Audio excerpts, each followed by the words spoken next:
E aí, mundo, como vocês estão? Espero que seja todo mundo bem. No vídeo de hoje eu vou falar pra vocês sobre as leituras que eu fiz no mês de dezembro de 2023. Saiu um pouquinho tarde, né, porque comecinho de ano tem aquela correria de postar melhores e piores e não sei o quê. E aí, o Lidos do mês sobra pra de 20 de janeiro só. Eu tô até sem coragem de gravar esse vídeo porque foram 22 livros lidos. Eu me superei. Se o vídeo ficar extenso, me perdoem desde já. Mas assim, grande parte desses livros eu li em vlog. Então eu não vou me estender, vou falar mais assim sucintamente. E aí, quem quiser saber mais aprofundado, vai lá assistir o vlog, porque, né? Antes de começar o vídeo, é claro, não se esquece de deixar o like, se inscrever no canal caso ainda não seja inscrito, ativar o sininho de notificações, compartilhar com quem você acha que vai gostar, que assim você ajuda muito na divulgação e crescimento do canal. Me acompanhar nas outras redes sociais pra gente ficar mais perto, pra gente interagir, TikTok, Instagram, no Scooby, por onde eu ponho minhas leituras. Se você for comprar alguma coisa na Amazon, seja qualquer coisa, compra por favor usando o meu link, ele tá sempre aqui na descrição e comprando através desse link você ajuda muito o canal sem mudar nada no valor da sua compra. E se você puder e quiser contribuir mais com o trabalho aqui do canal, considere fazer parte do clube de membros. Apoiando no Catarse, a partir de R$5 você já participa do nosso grupo de conversas no Telegram, em que a gente fala sobre tudo, tem leituras coletivas, tem sorteios. Não deixa de dar uma olhadinha depois, o link para apoiar e saber mais vai estar aqui na descrição. Começando, eu vou começar primeiro falando sobre os livros que eu li em vlog, e aí eu vou deixar os vlogs aí nos cards.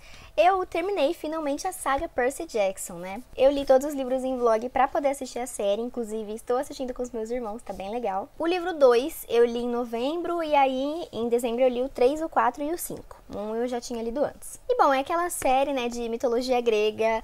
Para o público jovem, para o mundo atual, o autor ele pega as questões mitológicas, os artefatos, os monstros e coloca de um jeito que faça sentido na nossa atualidade. E aí a gente tem um protagonista que ele é filho de uma humana e de um deus, o deus do mar, Poseidon, e ele não sabe que ele é um semideus, então vai ter ele descobrindo e entrando em aventuras. Cada livro é uma aventura diferente, eu acho bem interessante que cada livro tem sua própria aventura fechadinha, com seus dramas, suas reviravoltas, personagens novos que são introduzidos, mas todos eles se complementam, todos eles, né, se juntam numa coisa bem maior. Eu adorei ler a série, todos os livros são divertidos, são fluidos, rápidos de ler.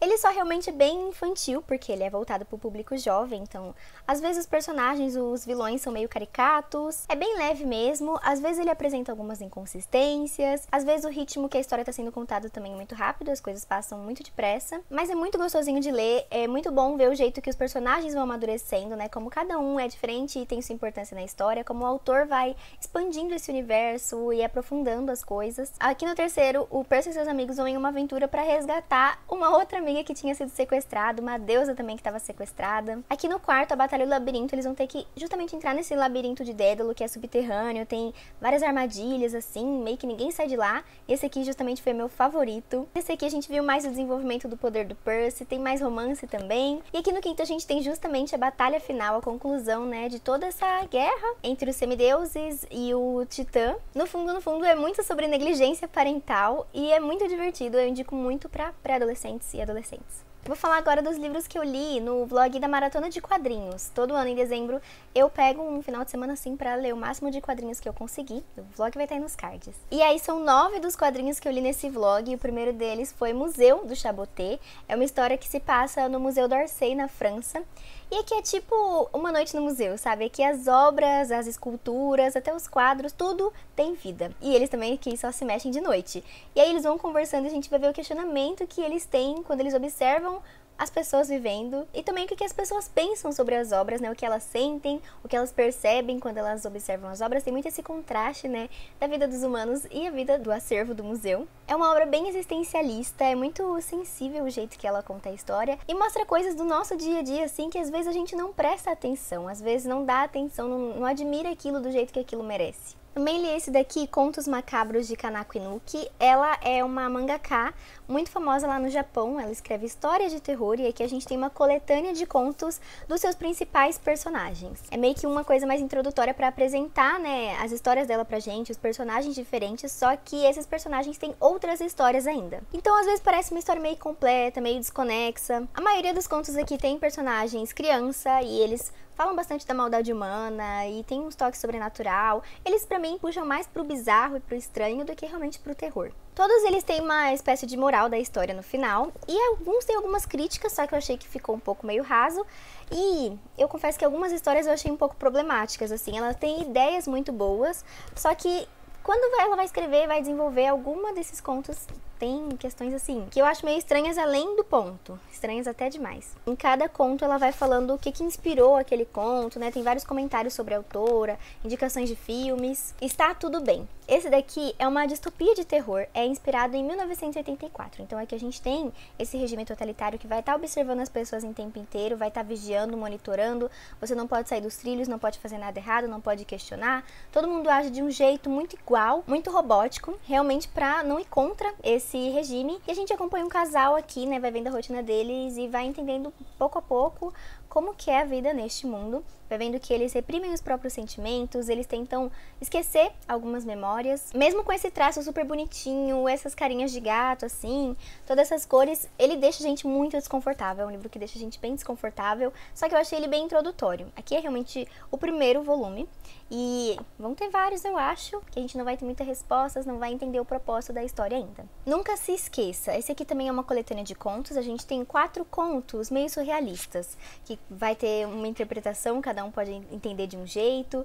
Eles vão puxar um pouco pro terror psicológico, para um suspense, para um realismo mágico. Cada conto vai falar de uma coisa diferente. São contos bem criativos e interessantes, bem malucos também. As histórias são doidas, terminam de um jeito aberto, mas elas são muito imersivas e muito legais. Esses dois aqui que eu li, A Origem e O Processo. Top experiências de quadrinho que eu já tive. A experiência de leitura desses é fenomenal, indescritível, de verdade. Eles fazem parte de uma mesma série, né, O Prisioneiro dos Sonhos. As histórias, elas meio que não têm uma continuação direta, você pode ler separadamente mesmo. Aqui nesse primeiro, o Julius, ele começa a receber envelopes com a própria história dele, com a própria A Origem. Tipo assim, ele recebe uma página que é literalmente o que ele fez de manhã. Aí daqui a pouco ele recebe outra página que é o que ele vai fazer mais tarde. Ele começa a se questionar sobre a própria existência dele, sobre destino e acaso, sobre o que tá acontecendo, né, pra onde essa história vai levar. E em O Processo, ele vai acordar de manhã e ir pra uma consulta que ele tem, até que surge um duplo dele. O eu dele do futuro fala pra ele não sair de jeito nenhum, porque senão o processo vai começar tudo de novo. E que processo é esse? A gente não sabe. E aí ele sai, né, e realmente começa tudo de novo. É um ciclo assim. As histórias são muito interessantes e por dentro também, eu acho que é uma coisa que nem tem como adaptar pro e-book, porque elas têm surpresas gráficas quando a gente tá lendo. Vai ter alguma coisa assim no meio das páginas, no meio do quadrinho, bem interessante, e vai brincar com lógica, com conceito de tempo, conceito de espaço. É uma loucura, é muito inteligente, muito criativo e eu nunca vi nada igual. Essa HQ nacional aqui, O Monstro Debaixo da Minha Cama, ela ganhou até o Prêmio Geek de Literatura no passado. É uma história muito sensível e muito pesada, assim, com gatilhos. A gente vai ver uma criança que sofre com os abusos do pai e a omissão da mãe.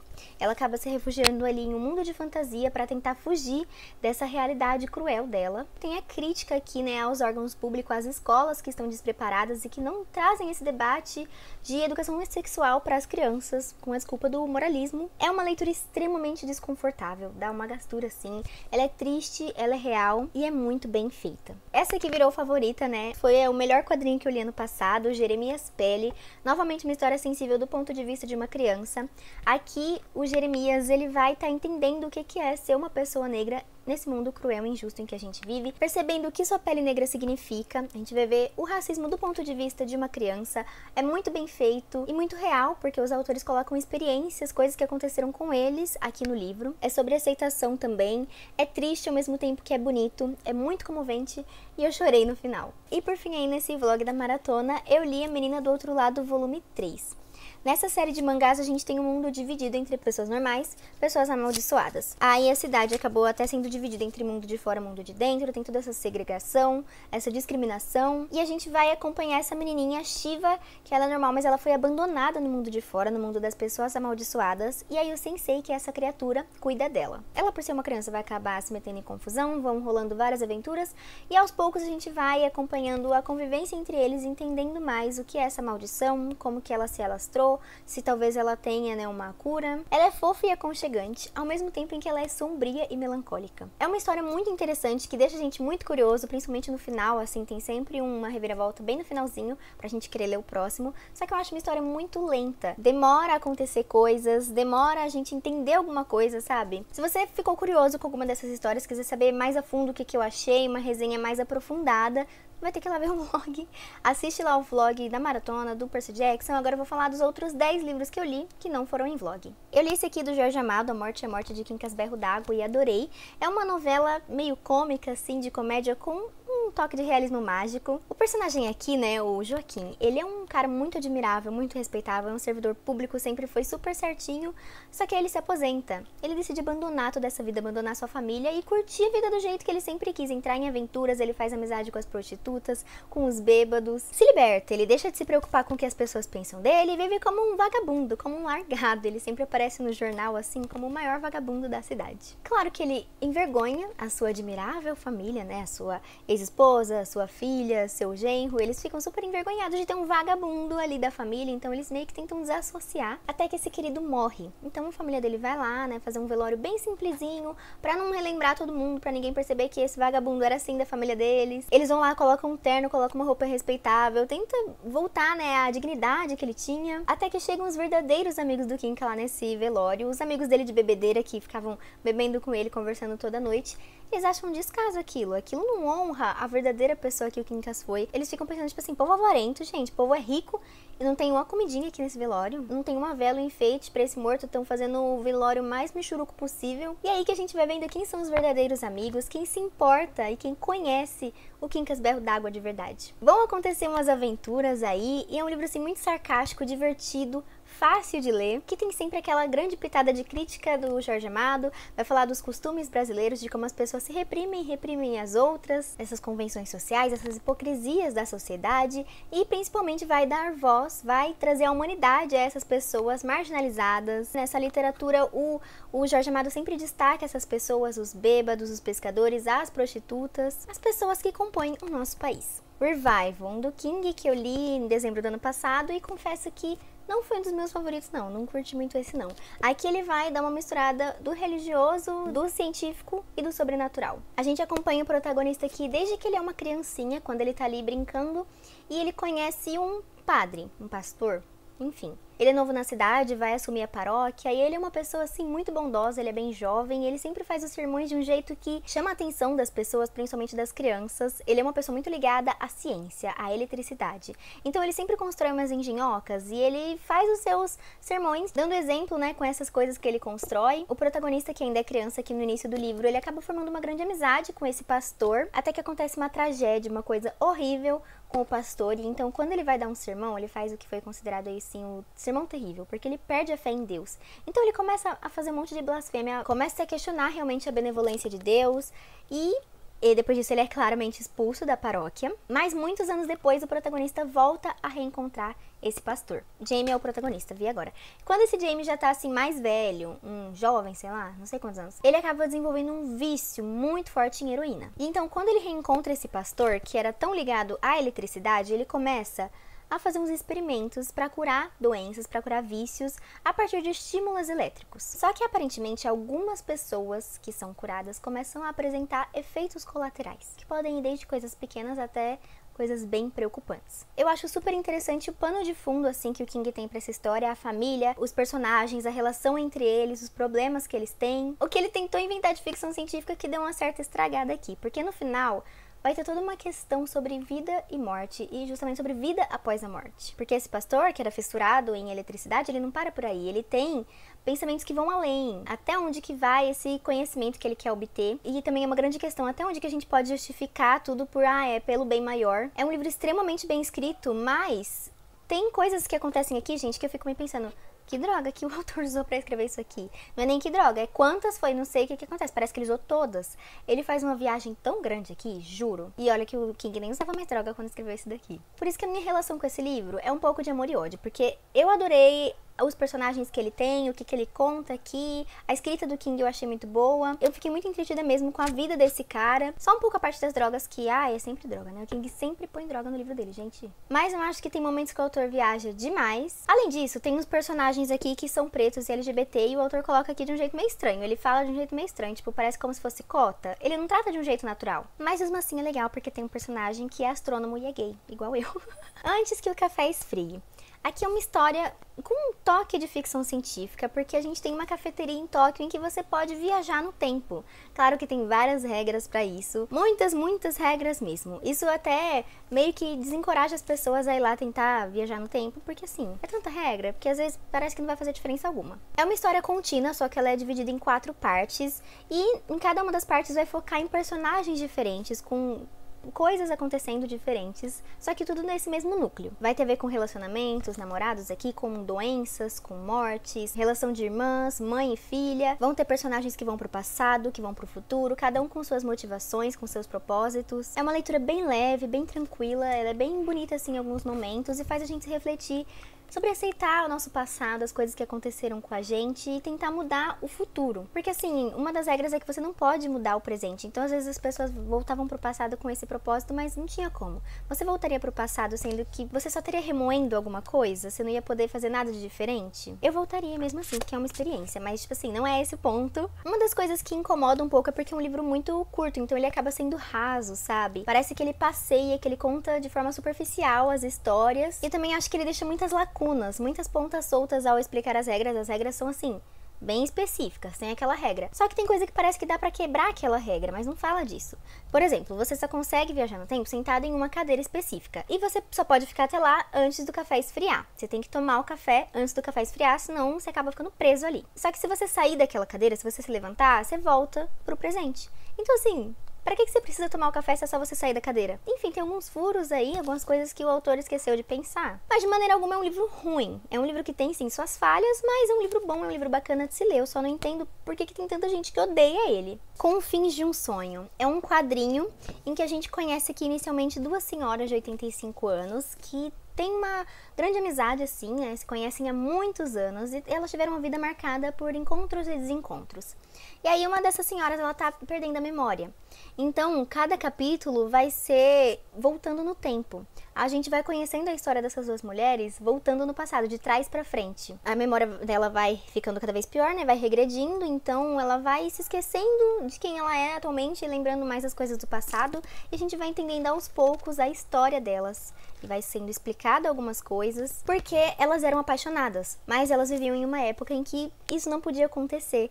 Talvez em um outro momento, em outra situação, elas pudessem ficar juntas, mas elas viviam no Japão num período pós-guerra, ali nos anos 50, então tem todo esse contexto histórico do Japão nessa época, toda a homofobia e todo esse sistema patriarcal que era imposto para as mulheres, tinha que se casar logo com um homem, obviamente. E a gente foi vendo as decisões que elas foram tomando em cada uma das vezes que elas se encontravam e as consequências que isso foi tendo.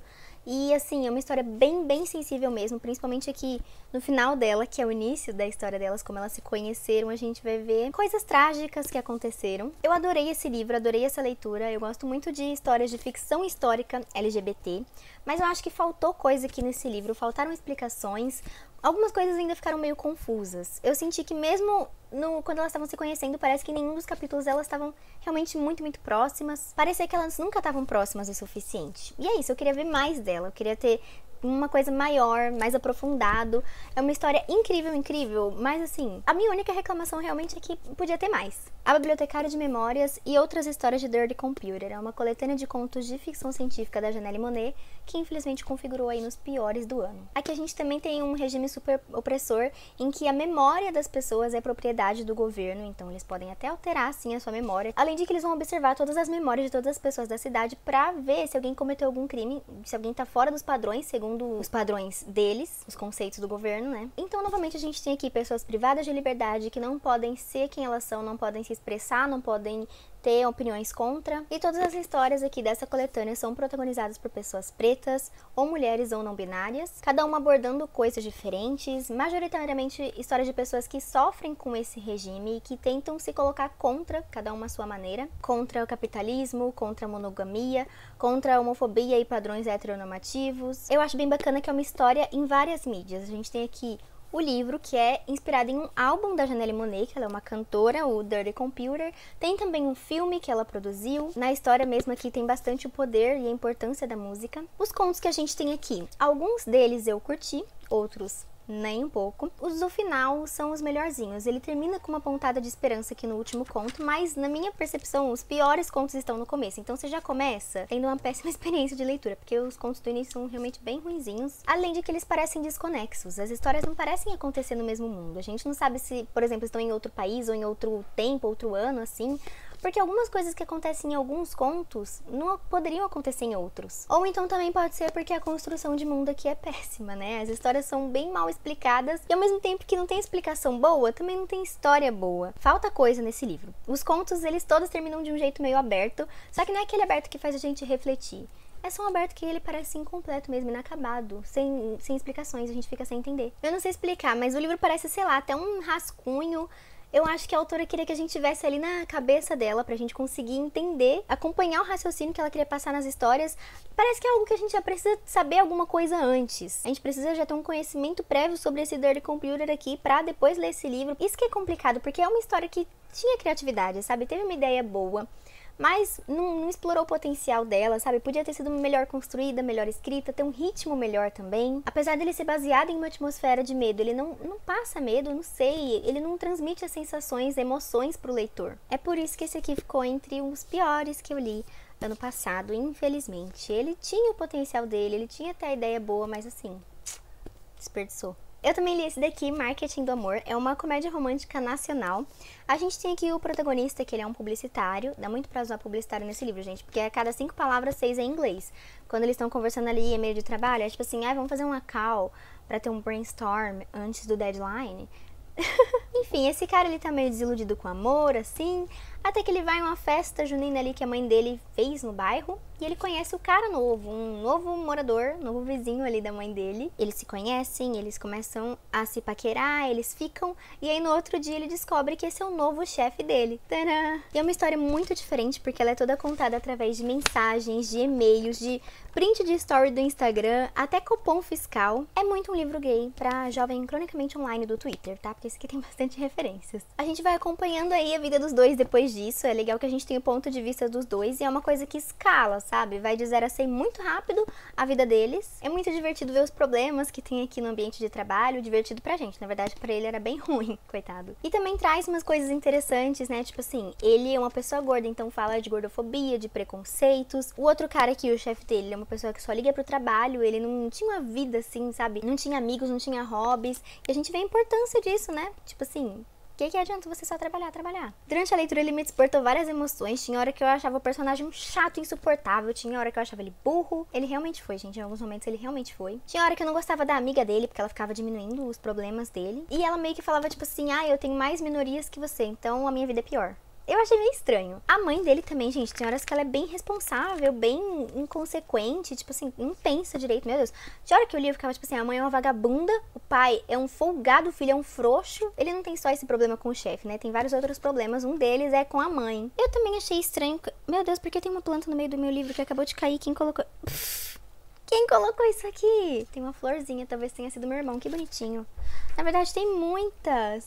Oh, meu Deus. Enfim, também achei um pouco estranho como foi um grande amor à primeira vista, né? Eles estavam dispostos a sacrificar muitas coisas por um romance de uma semana. Né? Mas eles mesmos se criticavam por isso. Eles falavam, gente, como que eu tô assim, já todo apaixonado por uma pessoa que eu conheci há uma semana atrás?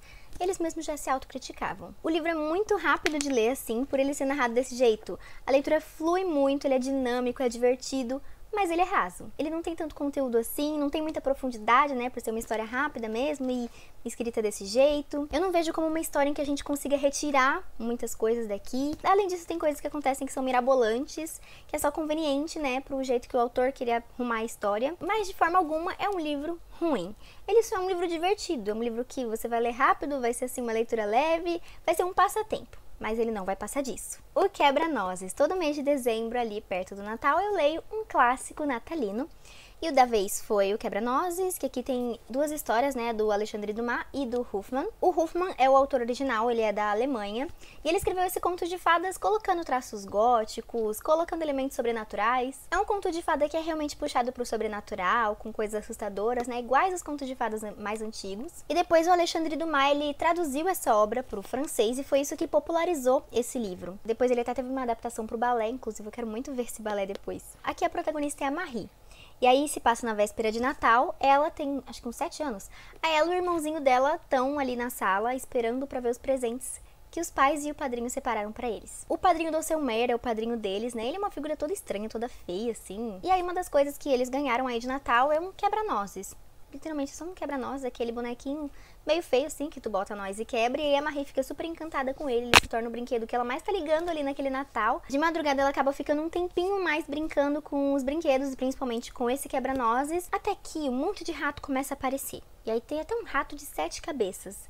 E os brinquedos criam vida. Ela começa a presenciar uma batalha entre os brinquedos, com o quebra-nozes liderando, e os camundongos, com o rei dos camundongos liderando. É uma coisa bem fantástica, bem doida aí. Depois a gente vai ter meio que uma justificativa aí, né? Vai ter uma história dentro da história. O padrinho do seu Meyer vai explicar a origem desse quebra-nozes. Eu confesso que essa história dentro da história foi a parte mais legalzinha, assim, ela é mais interessante. E a partir daí essa história só cresce, sabe? Vai ficando só cada vez mais mágica. Vão ter feitiços e maldições, vão ter brinquedos de doces e gostosuras, assim, reinos mágicos, enfim, ela fica sempre nesse limite que a gente não sabe o que é real e o que é um sonho dessa garota Marie. Ele é bem bonitinho, bem criativo, mas não me encantou tanto quanto outros contos de fadas infantis que a gente tem por aí, quanto as histórias clássicas infantis. Não acho que ele tenha ido além, não trouxe nenhuma reflexão, nada assim. Também não acho que ele tem muito um clima natalino, é apenas nesse início mesmo. A única coisa que a gente tem aqui é a gente vê um pouco da cultura, né, desses países da Europa, de como eles passam o Natal. Por exemplo, aqui eles abrem presente de noite, não é de manhã, como nos Estados Unidos. Além de justificar alguns enfeites natalinos que não parecem fazer sentido aqui com o nosso país. Por exemplo, o próprio quebra-nozes. Por que ele é um enfeite natalino aqui do Brasil, né? E aí a gente entende que é toda uma questão cultural lá da Alemanha. Aqui tem também um texto explicando isso. E sobre ter as duas histórias, a do Alexandre Dumas e a do Huffman, eu li uma seguida da outra e eu percebi pouquíssimas diferenças entre elas. Elas são realmente muito parecidas. O enredo é exatamente o mesmo, as diferenças que tem são poucas, são pequenos detalhes assim. O Dumas, ele enfeita um pouco mais a história, deixa mais ela atrativa para crianças. Já o Huffman, ele é um pouco mais direto ao ponto, assim, traz esse toque mais sombrio. Mas é quase a mesma coisa mesmo. Pra mim foi um livro legal, mas que não passou disso. Eu acho que ele é bem nota 3. O Fantasma de Anya, mais um quadrinho lido. Esse aqui é um quadrinho da Rússia, né? E a protagonista é justamente uma adolescente que é imigrante russa. Ela mora nos Estados Unidos.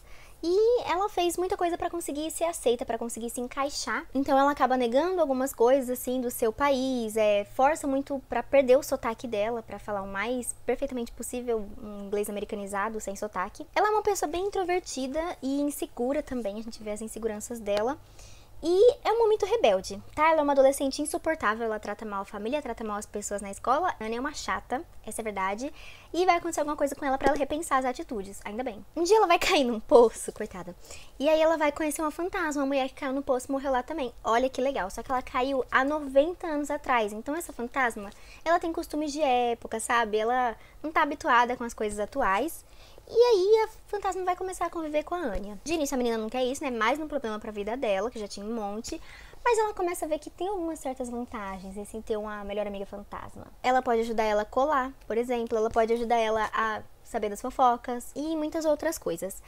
Mas esse livro ele vai pra um caminho que a gente não espera, queridos. Eu não esperava que ia ter a reviravolta que tem aqui. Eu achei que ia ser só um quadrinho tipo, moral da história. Aceite suas origens, aceite quem você é, trate bem sua família, seus amigos, deixe de ser uma egoísta. E é isso, obviamente é isso. Mas assim, tem muito mais, sabe? Tem uma investigação aqui, um mistério, um assassinato. Que deu até um quê a mais ali pra história, fez eu acabar gostando mais, porque antes eu tava achando só mais do mesmo. Esse aqui foi um dos melhores que eu li ano passado, O Quarto de Despejo, O Diário de uma Favelada, da Carolina Maria de Jesus. Ela é uma poetisa, uma romancista, e aqui ela vai contar a história dela nos anos 50, quando ela morava ali na primeira grande favela de São Paulo, a favela do Canindé, sendo uma mulher preta e pobre. A gente vê a luta diária dela, né? Ela era catadora de papel, e ela sobrevivia ali com o que ela conseguia no dia para alimentar ela e os 3 filhos. Ela sempre foi uma pessoa muito apegada à leitura e à escrita, então ela via nisso um alento, uma fuga da realidade terrível dela, e aí ela acabou pegando pedaços de papel que ela coletava e relatando, né? Tanto as ideias que ela tinha para os romances, os poemas que ela escrevia e também um próprio diário para escrever sobre o seu dia a dia. E ela foi descoberta por causa de um jornalista. Ele foi lá até a favela do Canindé para fazer uma reportagem e descobriu que ela tinha um diário Ele viu os escritos dela e percebeu que assim, nada seria tão poderoso, poderia alcançar e dizer tanto a verdade quanto aquilo. Ela confidencia aqui pra gente tudo o que acontecia na favela, os costumes dos seus habitantes, né? E a gente vê como as crianças eram expostas a tantas coisas explícitas, a violência, a abusos, a bebida, muitas brigas, cenas explícitas, assim, sexuais. É o retrato mais fiel, mais atemporal que a gente pode ter da realidade das favelas do Brasil. Ela descreve aqui a miséria, a violência e todo o descaso. É muito cru, muito doloroso. Às vezes fica até meio repetitivo o livro, porque ela vive sempre a mesma rotina sofrida. Ela não tinha escolaridade, né? Ela estudou só até a 2ª série e ela é de uma sabedoria, sabe? Ela é tão perspicaz, ela faz críticas. A gente vê aqui os pensamentos políticos e sociais que ela tinha, que eram muito inteligentes. Tem alguns dos poemas dela aqui no livro também. Ela fala sempre de um jeito tão lírico, sabe? Ela começa a refletir sobre sua existência, sobre a condição dela, de vida dela. Ela escreve muitas verdades aqui de um jeito tão poético. Por exemplo, ela enxerga a favela como o quarto de despejo de uma cidade. Os centros, assim, né, aquela área mais comercial, com as casas mais bonitas, de pessoas mais ricas, é a sala de estar, é a parte mais convidativa da casa e onde todas as pessoas colocam as coisas desejadas. É no quarto de despejo, nas favelas. Sério, essa leitura causa tanto desconforto. Eu acho que todo mundo devia ler.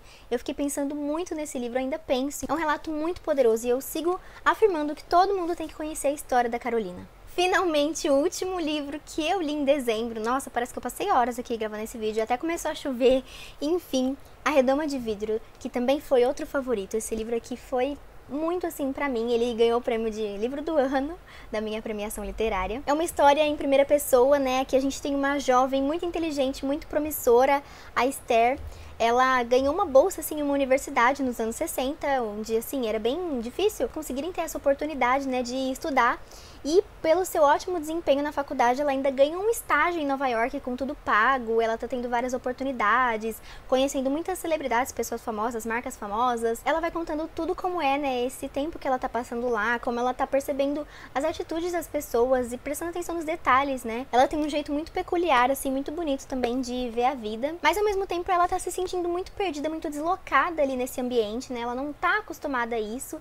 E toda essa pressão que ela sente pra ser um sucesso, toda essa grande mudança repentina de vida que ela tem, o jeito que ela se sente um pouco distante dessa realidade, dessas pessoas, desse modo de vida, e principalmente o jeito que ela se sente perdida nesse momento em que você é jovem, que você tá terminando a sua faculdade, você não sabe o que fazer depois, ela não sabe que decisão tomar e ela sente como se, assim, qualquer decisão que ela tomasse vai anular todas as outras possibilidades de vida que ela poderia ter. Eu me identifiquei tanto com isso, gente, tanto, e é uma história autobiográfica da autora, né, se baseou em coisas que aconteceram quando ela era jovem, mas aí quando eu tava lendo eu pensei, ah tá, não é uma autobiografia da Silvia, não, é autobiografia minha, entendi agora. Enfim, mas a história, né, vai bem além. Todos esses sentimentos que a protagonista tá tendo fazem ela desenvolver um caso bem grave de ansiedade, depressão, e as coisas só vão degringolando, vão piorando cada vez mais, até que chega num nível que ela precisa de ajuda psiquiátrica, precisa ser internada numa clínica, e o livro vai ser um grande relato sobre isso, né, sobre doença mental, principalmente nessa época em que ela é vista com muitos maus olhos, as pessoas tinham muito preconceito, não era muito bem entendido, tanto pela sociedade quanto até pela própria medicina. Ela vai passar por alguns tratamentos de eletroterapia, por alguns psicólogos diferentes, várias abordagens.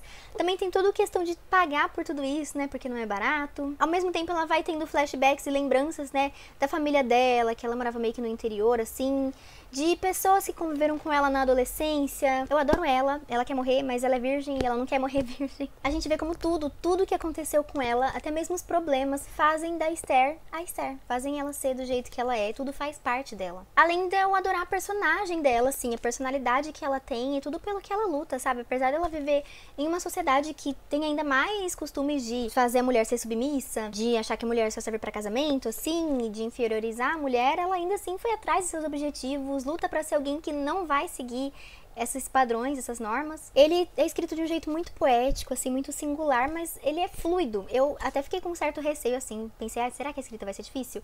Mas não, gente, ele é uma escrita fácil, você fica imerso ali na história. Eu gostei muito da escrita da autora e, assim, a gente sabe como é difícil você conseguir se expressar e encontrar as palavras certas pra descrever certas emoções, certos sentimentos, mas ela consegue utilizar de metáforas. Ela tem essa habilidade de descrever, de fazer comparações que consigam externalizar tudo que tá dentro dela. Todos esses questionamentos existenciais, esse desespero, umas emoções muito fortes, muito violentas, a obsessão com a morte. Eu realmente me conectei muito com esse livro, achei ele muito bom.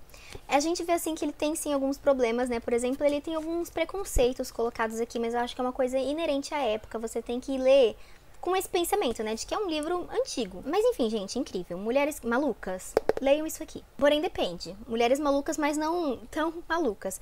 Se você for ler isso aqui e não tiver muito saudável, eu acho que pode ser um pouco prejudicial. E é isso, gente. Finalmente, terminei de falar sobre os 22 livros que eu li em dezembro de 2023. Conversem comigo nos comentários, comenta qualquer coisa, se você se interessa por algum desses livros, se você já leu ou não, compartilha a sua opinião sobre eles, o que vocês leram em dezembro aí, enfim, conversem comigo. Eu espero muito que vocês tenham gostado e até o próximo vídeo.